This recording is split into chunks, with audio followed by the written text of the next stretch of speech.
I'm the scat man.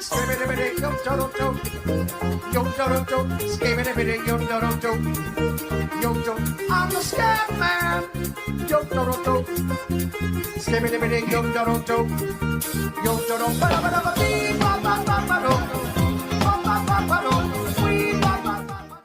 Holy hell.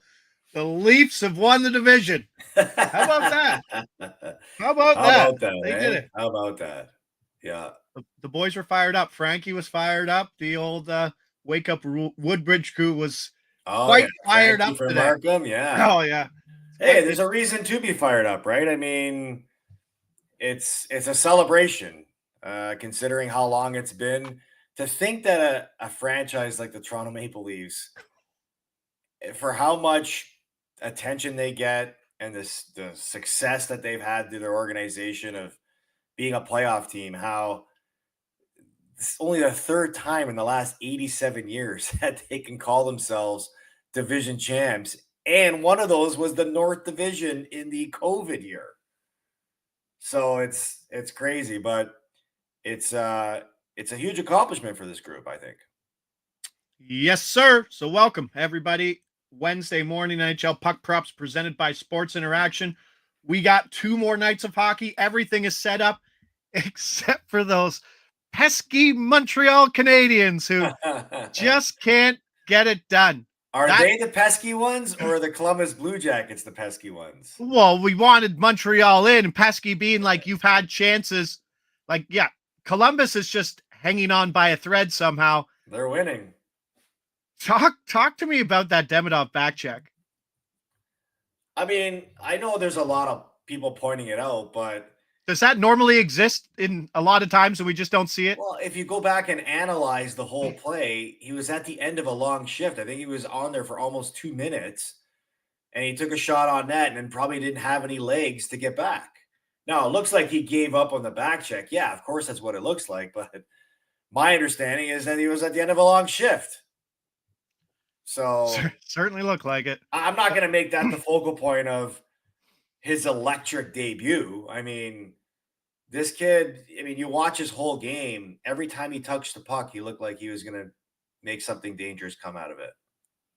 Does that kind of show you what team Montreal is? Not the Demidov back check, but going up 2-0, 2-0 in your barn. Your barn's going absolutely crazy. Yeah. And then you just let go. Well, hey, look, I've always said it, and you've heard me say it a lot. The hardest games to play at this time of the year are playing against teams that have got nothing to play for. I mean, the Chicago Blackhawks just went into Ottawa yesterday and won again, back-to-back nights. What do you think about Frank Nazar's shootout goal? How do you not see that? Yeah, I mean, it's surprising. It's bizarre because you don't ever see that with how many eyes usually are focused on that play. Somebody on the ice had to have seen it. I think the more bizarre thing is the fact that they'll actually let Laine take his shot before actually coming to a conclusion as to where the puck was. Like, if you're the referees, you've got to pick up that puck and put it at center ice. Where did they get that puck from? Did they think it went into the stands? It doesn't make any sense to me. They're like, yeah, it's gone. Yep, no goal. It's in the stands. Yeah. Here you go. But even it can't be in the stands because there's a net. I know. It's like it came at a very bad time. I think Laine probably should have got another shot, or they just don't count the goal. But I know there was a lot of people out there in Andy's world who hit Nazar 2 points, Tuevo for 1 point, Bertuzzi for 1 point for like a 25 or 30 to 1. So people were very excited about that game. I know we didn't get we got to change the overtime rules, by the way. There's nothing cool about finishing and going to a shootout. I'm so tired of it. Well, I mean, here's the thing. No, just gain the blue line. Here's my idea. Gain the blue line, and then the offensive zone stretches to the red line. Like an old you just don't like the circle back. That's all I don't like. Yeah, I think if there's something they can do to address that, where if you in the offensive zone, you come out past the red line, you got to give up possession of the puck. The whistle blows. Then you're stopping play. I don't know how they fix it, but the fact that there's an actual result at the end of each hockey game is, to me, what makes it satisfying that you went to a game or you watched a game that actually had a result instead of a tie. I went to a TFC game on Saturday. Okay. and I watched a 0-0 soccer game. I left and I said, I just sat there for 2 hours and watched two teams played 0-0. Like I was with a bunch of my kids and their his hockey teammates. How entertaining is that for the kids? Like You didn't it's drive regular down, did you? season. Did you No, I drive? trained. I always train Okay. down. But what I'm getting at is that like even soccer, like it's regular season. You should have a result. You should never be able to leave a game saying that you watched a 0-0 sporting event or if you watch the game end in a tie. Like for regular season, you could at least add a penalty kick that would make it exciting for the fans, at least to give you a team leave with a result. And the same thing can be said about hockey. That's why I like the shootouts because in regular season, like you don't want to see games extended longer than they need to be. You're finding a quick way to get a result. I know it's not something that everybody likes. And part of the reason why people don't like it is because if the players took the same approach in the shootout like they do in an all-star game where they're actually trying to be creative in the shootouts, maybe it could be a little bit more entertaining. But the reason why they're not is because they don't want to be the clip at the end of the night that Oh, goes just viral on social beef it. media. Yeah. Right. That is either a No goofy shot. move. Yeah. So that's just the way I look at it. Did you ever, at the end of your career, were there still penalty shot? Like, was there Oh, yeah. shootouts? Yeah. Did you ever get a shootout? Never. Never. No. Never in the NHL did you ever get one. What about any World Junior Canada stuff, IHF stuff? Never. Just once I was on a conditioning stint with the Marlies and game went into extras and I was one of the guys because I had like 2 goals in the game or I had a goal and a couple of points and I was one of the players that was selected and I didn't score. What was did you go backhand defenseman? Did you? No, I kind of like came in on the goalie's glove side, like angling myself. I made like the triple deke. I did the shot, backhand, forehand, and tried to go over the blocker, and I hit the knob. Hit the knob with a stick. The worst save a goalie can make on you with his knob. Because it's like you're focusing on worst save a goalie can make with his knob. Straight faced. It's like you're looking at this goalie. He's got a bunch of equipment. He's big in the net. You're trying to find a space. You feel like you beat it, and it's like knob. Yeah. Producer Mick saying, "Yep." 5 minutes into the show, this is a segment we like to call Knob Talk. Knob Talk. Let's do it. Knob Talk with Chuck Knoblock. How about that? Bring on Chuck Knoblock for a little Knob Talk. We got hockey games though, and every game a team is, except the Carolina's locked in. Every team there's a team locked in. Every game there's a team locked in. It's such a weird spot. Mm-hmm. And outside of the Montreal game, that's the only game that actually matters to anybody. Are all of these guys just going to rest their players? Probably. I mean, I wouldn't put it past them. I mean, they've already started to. Yeah. You get that Florida idea where it's like, okay, tonight we're resting the third line. We're resting the Listerinen line. And it's like, it just seems like everybody's got a blueprint of they're going to rest this guy today. They're going to rest that guy and give him a little break down the stretch. No? Yeah, you would think so. I mean, it depends on how each team's cap situations are ironed out because I know for the Maple Leafs in their game tomorrow, I imagine they want the idea to rest players, but they might not be allowed to just because of cap restraints. So I think for sure most teams would probably look at these last couple of games as load management games. Are these runtime games, as we like to call, where very few penalties? No whistles. I remember these type of games. So it's the games before the break and it's the games at the end of the season that don't mean much. And you're skating around in warm-ups, and every time you skate by the referee that's standing on the red line by the penalty box, you're like, all right, boys, put the whistles away. Let the clock run. Come on. None of us want to be here just as much as you do. So let's not make this game any more longer than it needs to be. Yeah. Some question saying, why wouldn't you rest? It's a system that they haven't really done as much year in and year out. We're seeing it more this year than ever. Yeah. And I think this year more than ever because of the condensed schedule, right? And with the 4 nations, there's been a lot of top players on different teams that have played more games than others, and it just feels like it's been a grind of a season. I mean, before we get to the games, Colorado was off on Monday. Like, is that a good thing or a bad thing? Wow. Yeah, I mean, it could be both, right? Yeah. Depending on, your injury situation, and depending on how you feel like your team is playing. If your team is playing really good, yeah, maybe too long of a layoff. But if you're nursing some ailments, probably, a situation that you're welcoming. If Gabe Landeskog somehow comes back to hockey, that will be an incredible story. And they absolutely need to keep Val Nichushkin in the lineup. Maybe one of the most important people to a team that isn't a top end player, right? Colorado can do some damage, and we'll get to your Dallas friends who are absolutely terrifying right now, and I want nothing to do with them. Anaheim, Winnipeg. Anaheim's plus 220 in this spot, and I don't know what kind of effort you're going to get out of Winnipeg. Yes, Anaheim played yesterday, but I'm going to say Trevor Zegras for a point plus 120, playing with McTavish at 5-on-5. And you have to think this isn't going to be a Hellebuck game either, right? No, exactly, right? Like it's Comrie. Today's a day, like if you are stacking lines, I think you put more value on the 5-on-5 lines because, like you said, whistles away, might not be seeing more than 2 power plays for each side. Waiting to see what it is. Maybe just Anaheim trying to get some points on the board before they go into the season. Winnipeg playing for absolutely nothing. Total at 6. Should Winnipeg be worried in a situation versus St. Louis, where I think this is probably, they probably wanted to face Minnesota. They don't want anything to do with St. Louis, who I think matches up probably the best out of all teams versus Winnipeg. Yeah, but with the way Minnesota has been playing since getting Eriksson Ek and Kaprizov back, I mean, can you really sit there and pick your poison with either team?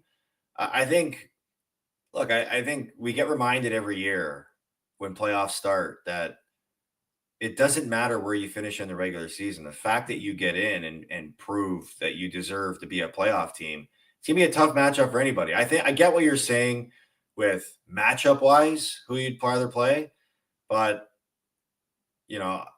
before Minnesota got all their players back, I would have said, yeah, Minnesota was the probably more favorable matchup that people wanted. But, St. Louis before yesterday lost 3 in a row after they went on that long streak. So to get in, think about it. St. Louis had to ring off that long. I thought it was done. And they're like, not yet. I'm like, what do you mean not yet? 13 games they had to win in a row. Nuts. And they needed that to get in. That's crazy. And I think for Winnipeg, the more concern is like they lost Ehlers the other night in the collision with the referee. He's not going to be available. I don't think they have a lot of scoring depth, man. Like on the road, that team could get locked up. When you got like Lowry and Nino Niederreiter and Perfetti and Nemestikov, like as your secondary scoring, like it's you're in trouble, man. And Hellebuck he's 2-8 straight up in his last 10 playoff games with 1 game of 900 save percentage or better. Yeah. So I don't know. I like St. Louis. We'll see. Like you think about the matchups that we've been presented. Like it's been a while since I've seen this many good matchups and storylines coming out of each one of them. You got the Battle of Ontario, the Battle of Florida. Carolina, New Jersey doesn't really mean much. Yeah. Washington, Columbus could mean something, going back to Washington Stanley Cup run year in 2018, where they played in the first round. Columbus was up 2-0 in that series. They went home for game 3. Washington won 4 straight games and marched their way to the Stanley Cup with Braden Holtby in net when they started that series with Philip Grubauer. Then you look at the West, you got the Rantanen battle between Dallas, Colorado. You got the Shen brothers battle between the Blues and Winnipeg. You got LA and Edmonton again. I think people are sick of seeing that. And you got Vegas, Minnesota again. So I want the Kings just to absolutely destroy. Buddy, I know me and you are going to be doing a playoff segment here. Looking forward to the playoffs. I think the best value bet in the NHL right now to win the Stanley Cup, Kings straight up LA Kings. LA at Kings. home. At home.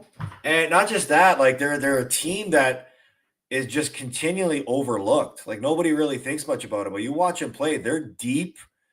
The Kemper's won a Stanley Cup. Like Edmonton, or I think you're getting great value in the LA Kings. Hope Byfield's okay. I mean, that was just cross check, yeah. just greasy as greasy can be. He's got Darnay gets the sussy for one game. Obviously wasn't going to bring it into the playoffs, but maybe if that's in game 78, maybe he gets an extra game. I don't know. But I'm kind of just soured by how shitty that team is without McDavid or Draisaitl, and how greasy Perry is and Darnell Nurse. And I just sits bad with me on what kind of corpse of a team that is without actual good players. And like I said before, I don't think there's any doubt. I think Leon Draisaitl, when he's in that lineup, is the MVP. When McDavid's not there, when McDavid's there, he's the MVP of the league. Yeah. No team means more to them than that. Carolina, Montreal. I have no play in this game. Montreal at home, -125 total at 6. Carolina locked in versus New Jersey. Aho sitting at 29 goals. Does that mean anything in their spot or no? Depends on who's playing. I think I read something before I came on the show that the Carolina Hurricanes are planning on calling a bunch of players up. So they can swing it, right? Yeah, I don't like this is one of those games where you just have to sit and watch to see what the lineup is. Is this the hardest game that you have to play as Montreal when it's even harder when they like, okay, here's some hungry AHL players who are looking for some spots too? Yeah, absolutely. Because again, you're playing with a team that has nothing to lose. You're playing with a team that's giving probably a bunch of call-ups a chance to play in the NHL. And you got a Montreal team that's playing with a ton of pressure. So yeah, every shot on net against Montreal is going to have you on the edge of your seat. Oh. You know, every goal against is going to feel like a higher mountain to climb. So absolutely. I mean, just look at what Minnesota pulled off last night. They tied that game against Anaheim with 20 seconds left. Nuts. It was, right? But I mean, at the end of the day, like this is going to help Montreal if they do get in to carry momentum in versus a Washington team that doesn't have their goalie right now and hasn't been playing very good hockey, to be honest. I do like it. Demidov saying Demidov for a goal +185. Insight saying Betty market ratings for the NHL. Tampa Bay #1, LA #2. I do have some Tampa Bay outrights at 30-1 from the beginning of the year when you and Andy were shitting all over them. Oh, well. A game I do have a play, Detroit at New Jersey. New Jersey +115, home dog, total at 5.5. Let's just get Marco Kasper here for a point. Stick to that 5-on-5 idea. He's playing between DeBrincat and Kane, looking like the better line right now. Could be Akira Schmid, as they have 3 goalies right now on the roster. But the big question here is, before I get to that, sorry, Dylan Larkin, 29 goals, 30 would make 4 straight 30-goal seasons. He's +105 for 3 shots on goal. So you can either get him for the goal, get him for the point, or get him for, like I said, 3 shots if you think he's going to get that shooting mentality. Marco Kasper is for the point. That is to play, producer Mick. But if you're New Jersey, where do you have to set the line? For goalies started in this series over 1.5. I'd have to price this at like -300. They're going to see both goalies. You think so? I think Allen's going to make a start in the series. Wow. You don't? You think they just run Markstrom, was so up and down? I mean, I guess it depends on how Markstrom plays, but Markstrom was there to be their #1 guy. And Allen's numbers are good. No, they are. They're great. He's the reason why they're in the playoffs. Held the fort down. Markstrom missed that 6 weeks, right? I guess if I expect the Devils to trail in this series, Game 5 down 3-1, Allen at least a spark. Yeah, I mean, I guess I shouldn't be surprised to hear you say that, Allen would start. So yeah. Markey is licking his chops at the low danger. That's Campbell. That is a good point. The Hurricanes, year in and year out, the #1 Corsi team, #1 Fenwick team. But like you said, those are just shitty point shots that just kind of get to the net. That's kind of their MO. I really don't like anything. I think if a team's going to win that series, and we'll get to it in our playoff preview recording later today, I think Carolina has the better chance of running away with the series, but New Jersey could be in a spot to take that series just because of where it is and who Carolina is. Dallas, Nashville plus 136, total sitting at 6. Let's go with Bubble Boy Luke Evangelista for a point, plus 145. Why? Sticking with that 5-on-5 idea. He's playing with O'Reilly. He's playing with Forsberg on that top line. How about this? How embarrassing is this? Forsberg, team lead, 74 points. Jonathan Marchessault is second on the team in points, Coco. Guess how many points he has as the number 2 point scorer on this team? 45. Oh, wow. 54. But geez, yeah. 45. Tough year. Tough year. Nashville Who's more disappointing, them or Vancouver this year? Oh, definitely Nashville. Oh, yeah? Definitely Nashville. I mean, because they're the team that everybody crowned as the team that won the offseason, right? With the big names and all the money they spent and the sort of leap that they took last year of being a playoff team. You thought this was going to be a step forward for them, and it was a massive step back. Dallas rested a lot of defense. I mean, Harley and Lindell sat on Monday. Not sure if they go 2 games. I would assume they come back in. But Dallas is locked in versus Colorado. Cody Ceci could be on that bottom pair for the playoffs.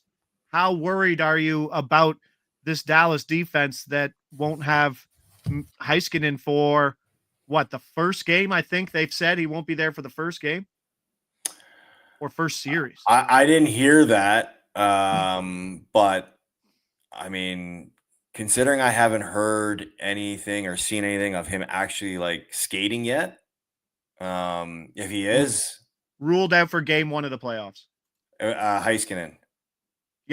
Yeah. I don't know. They've done pretty well without him. I know what type of injection he could,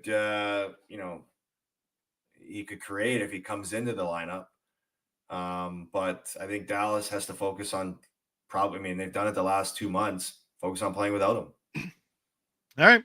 Vegas, Vancouver, slight home favorite, minus 115. Vegas played yesterday, rested a bunch of big names.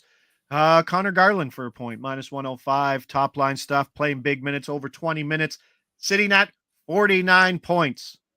Does that mean something for a guy like Connor Garland on a team that doesn't have anything to play for? Yeah, I think so. I mean, you're at the end of the season and you're trying to reflect back on a year and trying to put yourself in a position on what you could reflect back on. And obviously 49 is a different number than 50, right? You could always say to somebody, I had a 50-point season, right?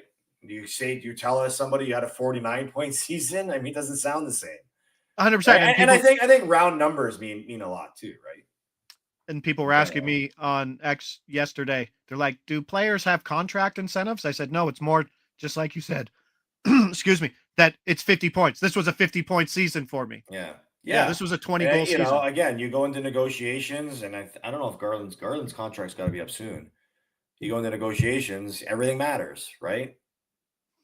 If Marner yesterday didn't get 100 points and he's stuck at 99, he can't tell anybody he was a 100-point player. Getting stuck on 99 for a third straight season third season would be tough. Yeah, exactly. So, but he did it in a contract year. Are you surprised? No, I'm not. No. I predicted it actually. Nice. Hannafin sitting at 39 points. Someone said Kiefer Sherwood sitting at 19 goals. I had him locked in for a point at plus 150-ish. I think that's a good play, but his minutes were kind of third line stuff. Didn't like it. Went with Garland. Last game, Edmonton, San Jose. San Jose's live here at plus 170 at home. Yeah, big time, man. I know their schedule's tough, and this is their first game back, and I think it's like their third and 5 games. It's been a busy little schedule, but Edmonton's missing a lot of bodies. Edmonton's not going to rush back to get guys in the lineup for a last game of the season against San Jose. Right? Draisaitl, Hyman, Kane, Ekholm, Wallman. There's a lot of question marks. Just going to go this Eklund-Wenberg combo plus 280. It's not PP1, but like I said, the theme of the day is sticking with those 5-on-5 stacks. Plus 280, good price. Eklund, having a good season. Everybody's kind of sitting there. I don't have his numbers. I see RNH at 49 points, but I and I don't think 50 means much to him at this point of his career, especially versus San Jose in game 82. Keep them safe. That's the motto. You heard all these coaches all week saying the most important thing is just to get through it. The dance starts on Saturday, but this is what we're running here. No show tomorrow. I don't want anything to do with tomorrow's slate. Will I bet it? Absolutely. Yeah. Will I tell people to bet it? Probably not as loudly as I usually do.